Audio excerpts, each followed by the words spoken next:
Here we go again in base cabinet construction. We're preparing the spot for the base cabinets. Wanted to get it nice and clean. Being the surface which the cabinets will be sitting on will likely not see daylight or sunlight for a long time. So it's always important to clean. A clean shop is also a safe shop. Cleaning is important. Vacuum, here we go. And putting away tools, which I maybe should make a video on the do's and don'ts of what to do in the shop. Here comes our finished base cabinets. That was the black walnut one, will sit on the side. That one is the ash face frame, that'll be in the middle as you can see there. And here is the other one with the red oak face frame. Just lining everything up. Want it to be nice and even. Get it in the rough spot where it is going to live. And adjusting it, making sure it's all working out. And once we get the top on, we'll put it in its final resting spot. Here's a really poor zoom around video so you can see all sides of the cabinet. There I threw some plastic. There I threw some scrap plywood on top of the cabinet bases, which I was working on cutting out the top pieces.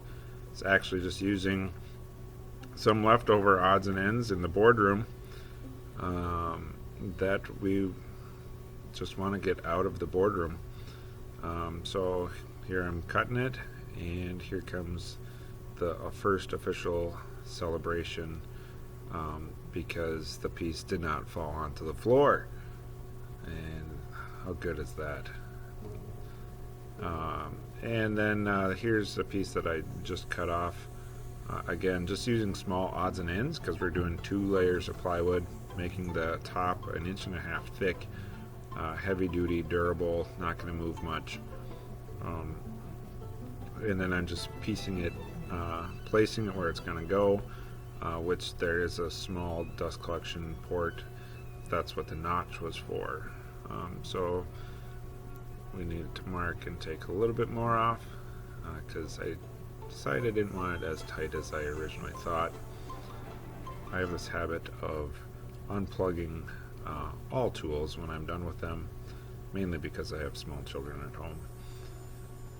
And here we're ripping our first big piece through, and we got to dance because it not falling on the floor was a great thing. So now I've got the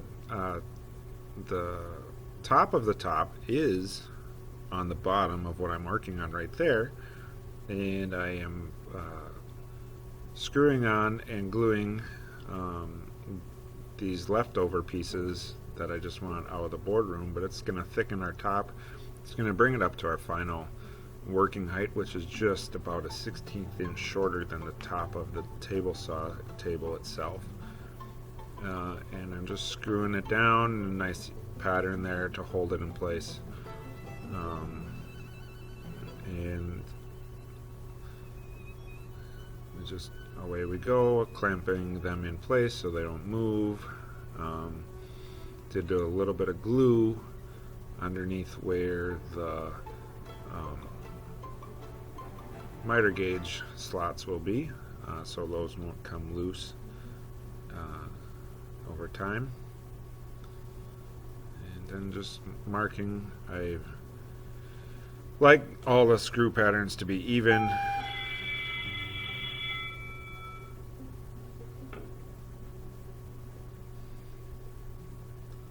And it's just screwing them in.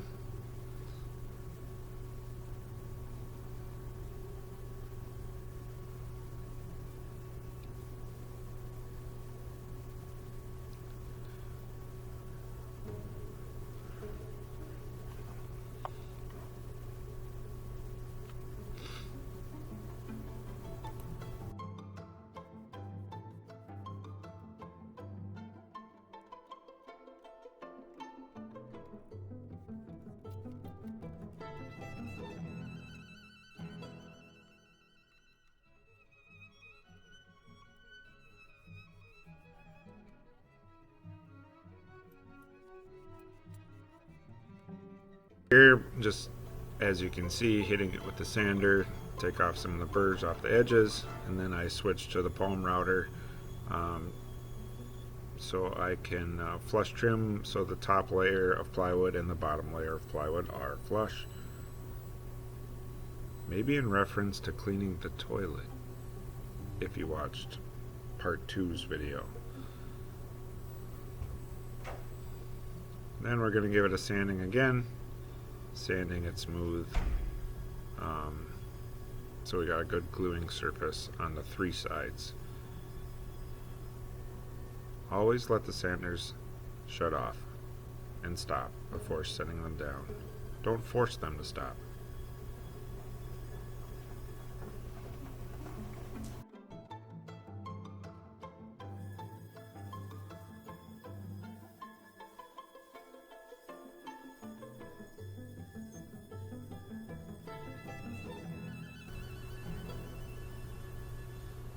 Here I'm milling some maple, and then cutting down some African mahogany, that maple board, and a piece of cherry.